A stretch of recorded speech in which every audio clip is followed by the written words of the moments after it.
ምንድነው ደርሶ እንደዚህ አራስ ነገር ያደረገሽ? የልጅሽ ሞት ይሆን እንዴ? ኤፍራታ እረፊ፣ ኤፍራታ እረፊ። የኔ ናታን አታደርገውም። የኔ ናታን እንዳትገባ እባክህ። በር ላይ ያለው አንተ ከሆንክ ወደዚህ እንዳትገባ እባክህ፣ ልለምንህ እባክህ። የፍቅራቸው የመጨረሻ ቀን ነው። ቶሎ አስገቡትና ቆንጆ ሽኝት ላድርግላቸው። አይሆንም፣ አይሆንም። የኔ ናታን እንዳትገባ፣ አይሆንም።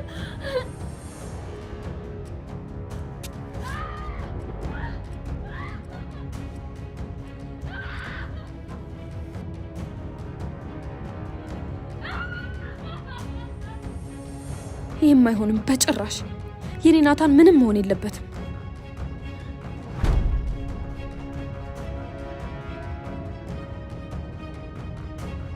እንዴት ቆየሽ? ደግሞ ምንድነው እንደዚህ እንቅልፍ ማብዛት? ብዙ የምናወራው ነገር አለ አይደል እንዴ? ደግሞ ተቀይሜሻለሁ። ይሄን ያህል ጊዜ ተለያይተን በቃ እንደዚህ ብቻ ነው የምትቀበይ? ምንም አትወሪኝም እንዴ? አትንካኝ። አንተ እውነት አይደለም። እና ምንድን ነኝ? አንተ ወይኔ በህልማችን ነው። አንተ ሞተሃል። ገባህ? ተቀብረሃል። ኧረ ተይ። ስሞት አስክሬኔን አይተሻል? አሟሟቴ በጣም ያሳዝናል አይደል? እኔ ይህን አላምንም። በምንም አይነት መንገድ ላምን አልችልም። እመኝ የኔ ንግስት፣ ማመን አለብሽ። አንተ ነህ ማለት ነው ልጄን የገደልከው? ማለት ልጃችሁ ሞቷል? ቆይ እንዴት? ማን ነው ይሄንን ያደረገው? አታስመስል። እውነት። ሰላም እንዴት ናችሁልኝ? ወደ ቻናሌ ቤተሰቦች ሐረግ ድራማ በክፍል 147 ላይ ናታንና ያፌት ፊት ለፊት ተገናኙ። እንግዲህ እንደምናስታውሰው በባለፈው ጊዜ ያፌት ካመለጠ በኋላ ለናታን መልእክት ልኮለት ነበር። የምትወዳቸውን ነገሮች ሁሉ አርቀህ ከኔ ያስቀምጥ፣ ያለዛ አንድ ባንድ ነው ማሳጣ ብሎ ነግሮት ነበር። እሱ ግን እንግዲህ ሲንቀረፈፍ ሌላው ይቅርና ቤት ውስጥ ቁጭ ብሎ ነበረ ሚስቱን አንስቶ የወሰዳት። ማለት እንዴት ኃይል ኖረው? በቃ እንዴት ቻለ? መቼ ስልክ እኮ የለውም፣ እንዴት ነው ሊሆን የቻለው? ማን ነው ያገዘው ብሎ እስኪገረም ድረስ ናታን ማለት ነው። ምክንያቱም ያንን ጊዜ ሙሉ ታግቶ ሲኖር ምንም ነገር አልነበረውም። ስለዚህ ከየት ሁሉን ነገር አመጣው ባንዴ በማለት ናታን ተገርሞ ነበረ። የሰው ኃይል፣ ስልክ፣ መረጃ፣ ገንዘብ፣ ሁሉ ነገር ከየት መጣ? እና እንግዲህ ይሄ ነገር ናታን በጣም አስገርሞታል። ምክንያቱም እሱ እዛ ቁጭ ብሎ አንድ ቀን ሊያመልጥ ይችላል፣ በህይወት እስካለ ድረስ አንድ ቀን የሆነ ነገር ሊፈጠር ይችላል ብሎ ሳይጠነቀቅ በመቅረቱ ምክንያት እንግዲህ ያፌት በድጋሚ የናታንን የሆነ ነገር ወስዶበታል። እሱም ደግሞ ኤፍራታ ናት።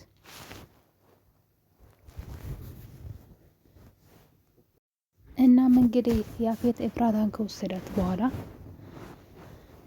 ስለ ልጇ እየጠየቃት ነበረ።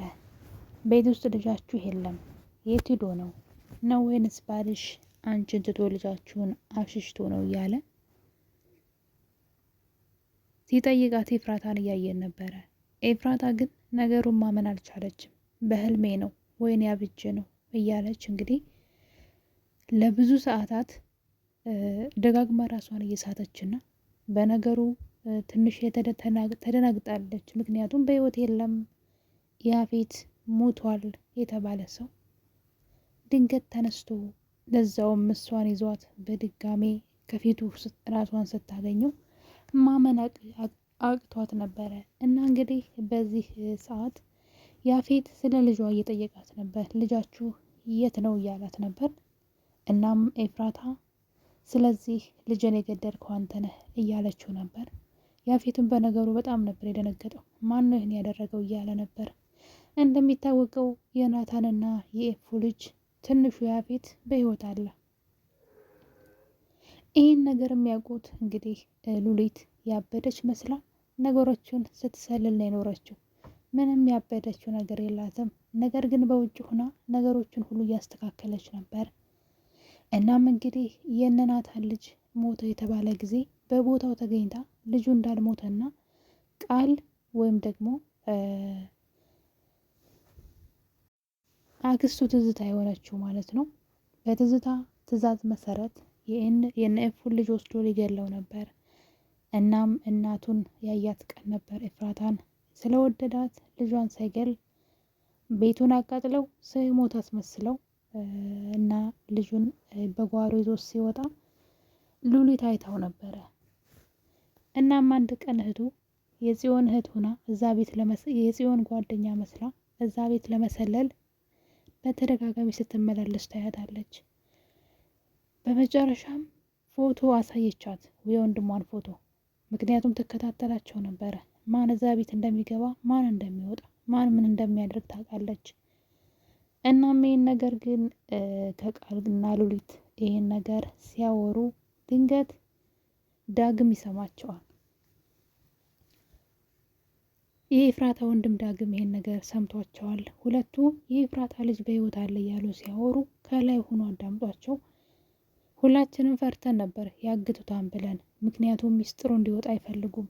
ስለዚህ ልጁን ያግቱታን ብለን ፈርተን ነበር።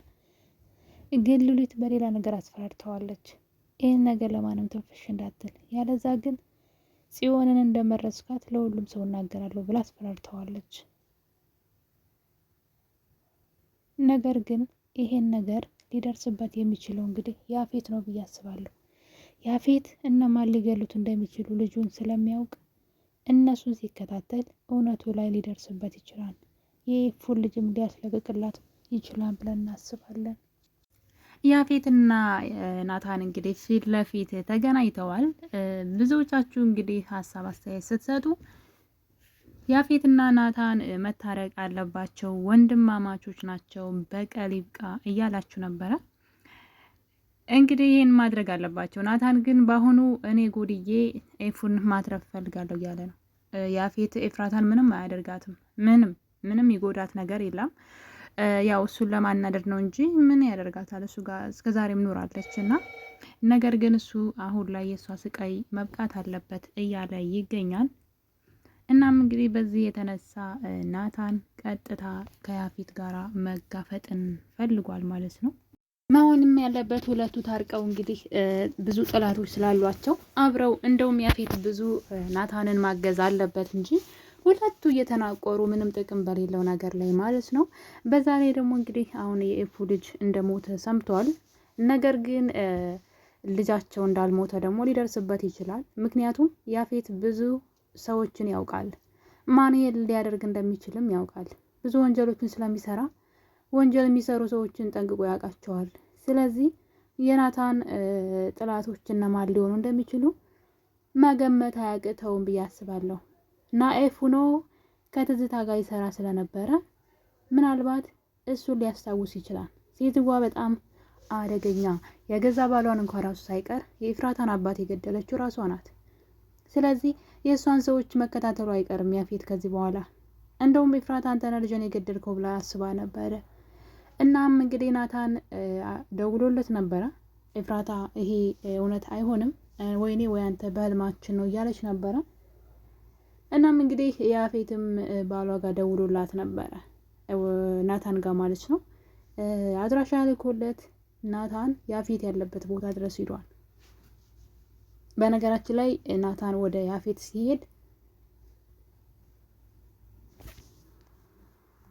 አቤል አብሬ ልምጣ ብሎት ነበረ እና የሆነ ነገር አስታወሰ። ካስታወሳችሁ እንግዲህ የፂ ፍቅረኛ ማለት ነው፣ ስሙ ጠፋብኝ፣ ቢኒ አብሬ ልሂድ ብሎ ነው እንግዲህ እንደዛ የከዳው ያፌት ጋር ሲሄድ የናታን ጓደኛ መስሎ፣ ግን እዛ ከሄደ በኋላ እንግዲህ ናታንን በጩቤ ሲወጋው አይተናል። ምን ያክል እንዴት እንደካደው ማለት አምኖት እንዴት እንደካደው አይተናል። እና በዛ የተነሳ እንግዲህ ያፌት ናታን አብሬ ልሂድ ሲለው አቤል ያንን ነበር ያስታወሰው።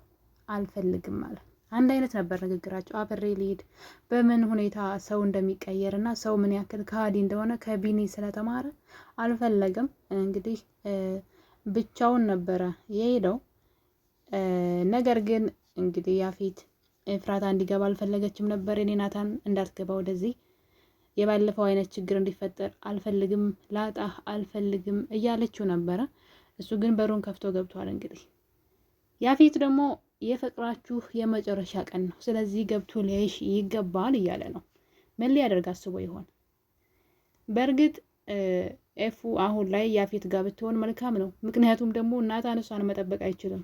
እሱ ባላሰበው ውስጡ ንጹህ ስለሆነ ሁሉም ሰው እንደሱ ስለሚመስለው ነገሮችን ብዙ አያይም። ያፌት ግን መጥፎ ሰዎችን አያምኑም አይደለ? ሰው ይጠብቃታል ኤፍራታን፣ ልጇንም ያገኝላታል ብዬ አስባለሁ፣ የማይገባበት ቦታ ስለሌለ። ስለዚህ ኤፍራታ መቆየት ያለባት ያፌት ጋር ነው፣ ናታን ጋር ሳይሆን ያፌት ጋር ብትሆን ደህንነቷ የተጠበቀ ይሆናል ብዬ አስባለሁኝ። ነገር ግን ወንድማማቾች አሁን ላይ ተፋጠዋል። ናታን ኤፍራታን ከያፌት ነጥቆ ይወስዳት ይሆን ወይስ በመካከላቸው ምን ሊፈጠር ይችላል? በቀጣይ የምናየው ይሆናል። ቸር ቆዩልኝ።